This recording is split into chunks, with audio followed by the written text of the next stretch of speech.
बिस्मिल्लाहिर्रहमानिर्रहीम। नाज़रीन, hit story के साथ मैं हूं शमशाद मांगट। स्टूडियो में मेरे साथ मौजूद हैं जनाब रियासत अली आज़ाद साहब, वो सीनियर एडवोकेट सुप्रीम कोर्ट हैं, लेकिन इनका जो तर्ज वकालत है वो लोगों को बहुत ही पसंद है। मेरे तो क्लास फेलो मेरे भाई हैं, मेरे अक्सर मुकदमात में यही पेश होते हैं। जिस तरह शिफा मिन जानिब अल्लाह है, इसी तरह इंसाफ भी मिन जानिब अल्लाह है, लेकिन रियासत अली आज़ाद साहब के जो दलाल होते हैं वो कमाल होते हैं। आज रियासत अली आज़ाद साहब जफर इकबाल साहब की अदालत में इमरान खान साहब की तरफ से पेश हुए थे। वो जो तोशा खाना केस है, जो आजकल शोशा खाना बना हुआ है, हालांकि इमरान खान से ज्यादा तो हैप लेने वाले जो हैं वो पकड़े गए हैं, लेकिन इधर बस जी वो जो घड़ी ली थी और बेची उस पे आ जाए।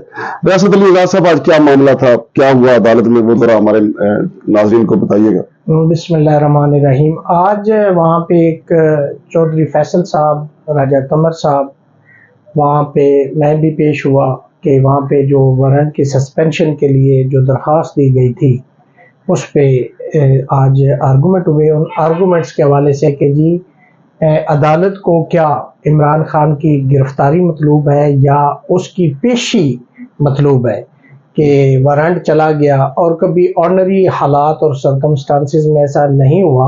अदालत का एक प्यादा जो है वो वारंट की तामील करवाता है।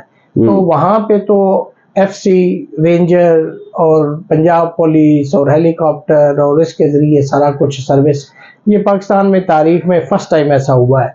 अच्छा, कई मरतबा ऐसा हुआ है कि अगर कोई मुल्ज़म अदालत में पेश नहीं होता तो उसके बेलेबल वारंट जारी होते हैं, फिर नॉन बेलेबल वारंट जारी होते हैं, और अगर फिर भी पेश नहीं होता तो फिर ये होता है कि उसका रिपोर्ट आ जाती है कि जी वो कहीं रूपोश हो गया है या नजर नहीं आ रहा या नहीं है या अवेलेबल नहीं, जो भी है उसकी रिपोर्ट आती है। उसके बाद अदालत जो है वो सेक्शन 87 और 88 की कार्रवाई करती है और उस प्यादे का बयान लिखती है और उसके खिलाफ इश्तिहारी होने की कार्रवाई शुरू कर देती है। तो इसमें ऐसा नहीं हुआ। ये पाकिस्तान की तारीख का एक एक्स्ट्राऑर्डिनरी केस है जिसमें ऐसे सर्कमस्टांसेस हैं। मैं समझता हूं कि इमरान खान को अदालत के उस वारंट पे जब जारी हुआ था उनको पेश हो जाना चाहिए था, लेकिन ये उनके वकला की जो लीगल जो टीम है उनकी सजेशन है, मुमकिन है उन्होंने कोई ऐसा पॉइंट बताया हो जिसकी वजह से वो उस दिन पेश नहीं होना चाह रहे होंगे, बार-बार कहते हैं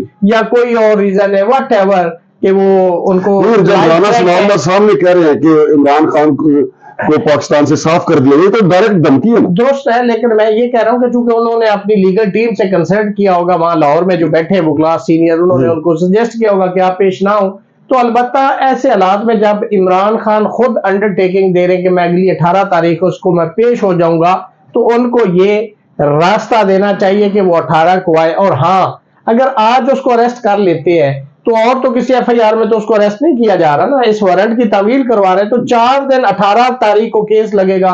तो उससे पहले आप उस मुल्जम को, जिसको इमरान खान कहते हैं, जिसका वारंट जारी किया है, आप कहाँ रखेंगे, किस लॉ के तहत रखेंगे। FIR में भी अगर किसी मुल्ज़िम को आप अरेस्ट करते हैं तो सेक्शन 61 के तहत आप 24 घंटे से ज्यादा अपने पास नहीं रख सकते, फिर आपको फिजिकल रिमांड के लिए पेश करना होता है अंडर सेक्शन 167। तो इस केस में अपरेंटली जो है वो बिहाइंड द सीन मेलाफाइडी नजर आ रही है, मेलस नजर आ रहा है, मेलाफाइडी इंटेंशन नजर आ रही है कि ये इसके पीछे क्या मामलात हैं कि इमरान खान को आज अरेस्ट कर, कल से शुरू हुए थे, आज अरेस्ट कर लिया जाए और 18 तक उनकी गिरफ्तारी का क्या करेंगे, इस लॉजिक की समझ नहीं। तो वैसे साहब फिर अदालत ने कोई रिलीफ दिया आप लोगों को? उसमें यह हुआ कि चूंकि इमरान खान की पिटीशन एक आज हाई कोर्ट में भी इस्लामाबाद में लगी हुई थी, एक लाहौर में भी जी, तो उस पे लाहौर वाली तो शायद प्रोटेक्टिव बेल है कुछ समथिंग, और यहाँ पे उन्होंने जो लगाई थी पिटीशन उस पे एतराज लग गया था कि एक तो बायोमेट्रिक नहीं है इमरान खान साहब का, और दूसरा उनके साइन और इस तरह का कुछ फर्क आ रहा था। तो उसमें चंद एक ऑब्जेक्शन जो थे वो रिमूव हो गए और बाकी उन्होंने कहा कि थोड़ा सा टाइम दे, हम रिमूव करते वो एतराजात, उसके बाद आज इस्लामाबाद हाई कोर्ट उसकी समाप्त करेगी। अच्छा, इसकी रोशनी में फिर नीचे वाली पिटीशन जो थी, जो जफर इकबाल साहब लर्नड एडिशनल सेशन जज साहब थे, उनकी कोर्ट से विड्रॉ कर ली गई। अच्छा रियासत साहब, आप महसूस करते हैं कि खुद इमरान खान साहब, उनकी जो फर्स्ट लाइन की जो क़यादत है, वो कह रहे हैं कि ये गिरफ्तारी का प्रोसेस नहीं है, वारंट गिरफ्तारी जो है वो मसूल नहीं करवाए जा रहे, ये दर हकीकत इमरान खान को कत्ल करने की साजिश है। आप क्या समझते हैं? मुझे तो देखिए स्मेल तो यही यार जो आपने मंजर कशी की है कि पहले जनाब अली वो प्यादा जाता है, फिर इश्तिहारी होता है, अखबार इश्तिहार होता है, कितना लंबा प्रोसेस है। इधर तो वहां पे जनाब अली रेंजर अलग धमाले डाल रही है, पंजाब पुलिस अलग धमाले डाल रही है, और डॉल्फिन भी मंगवा ली है उन्होंने। तो इस तरह से नजर नहीं आता कि राणा सनाउल्लाह अपने एजेंडे पे चल रहा है। देखिए, ये तो अपरेंटली ये मैंने ऐसे एक्स्ट्राऑर्डिनरी सर्कमस्टांसेस पाकिस्तान की तारीख में कभी नहीं देखे।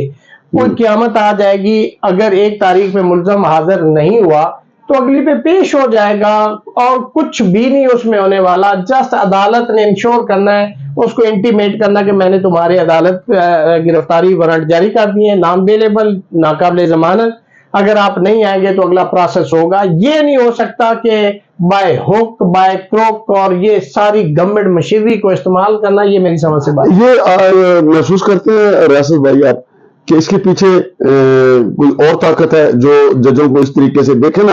एक तरफ तो यही इस्लामाबाद हाई कोर्ट थी, वो कहती थी कि क्या गारंटी है नवाज शरीफ की जिंदगी की।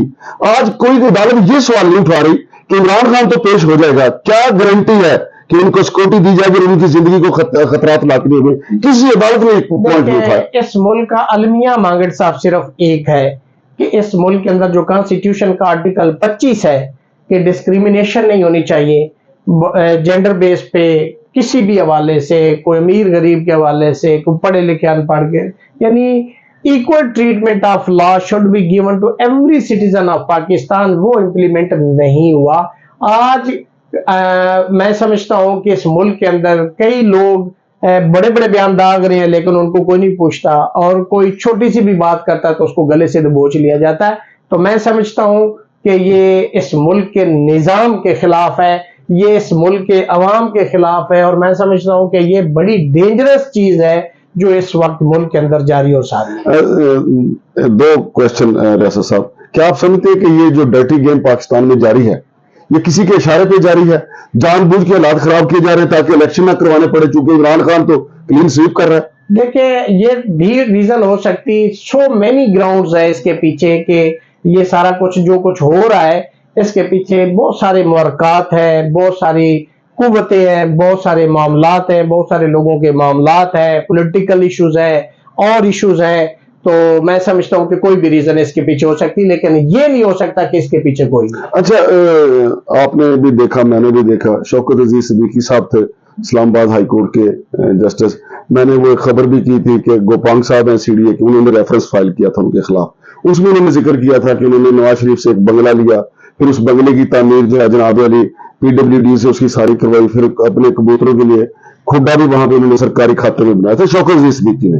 लेकिन जब उनके खिलाफ उस रेफरेंस की समाअत हुई और वो अपनी जजी हाथों से धो बैठे, तो फिर उन्होंने बोलना शुरू किया कि मुझे बड़े घर वालों से जनाब अली हुक्म आता था कि ये केस लगाएंगे। उन्होंने जवेद फैज का नाम लेना शुरू कर दिया।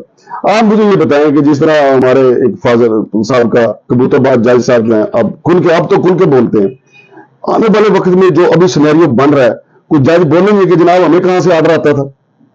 देखिए, जजेस साहबान या इस मुल्क के अंदर ब्यूरोक्रेसी का जहां तक ताल्लुक है, आपने देखा होगा कि जब सर्विस में होते हैं तो कोई बंदा बात नहीं करता, लेकिन जब रिटायर हो जाते हैं किताबें भी आती हैं, इंटरव्यू भी आते हैं, वो फिर वही बात होती है कि अब क्या करे हो जब चिड़िया चोगी खेत। बात ये होती है कि जब आप उस मनसब पे थे तो आपने उस वक्त ये हक और सच का आलम बुलंद क्यों ना किया, ये उस वक्त बोलने की जरूरत होती है, उसके बाद बोलना फजूल होता है। जिस तरह भुट्टो साहब के मामले में नसीर हसन शाह ने कहा कि हम पे बड़ा दबाव था, उस ईमान की मेरे ख्याल में कोई हैसियत नहीं कि जब आप उस वक्त ईमान ले आए, जब सारा मामला ये दुनिया खत्म हो जाए और आपके मैं ईमान लाना चाहता तो उस ईमान का फिर कुफर। अच्छा रियासी साहब, एक तरफ पाकिस्तान में खाना जंगी की सी कैफियत है, हर शख्स बेचैन है, तशवीश पाई जाती है।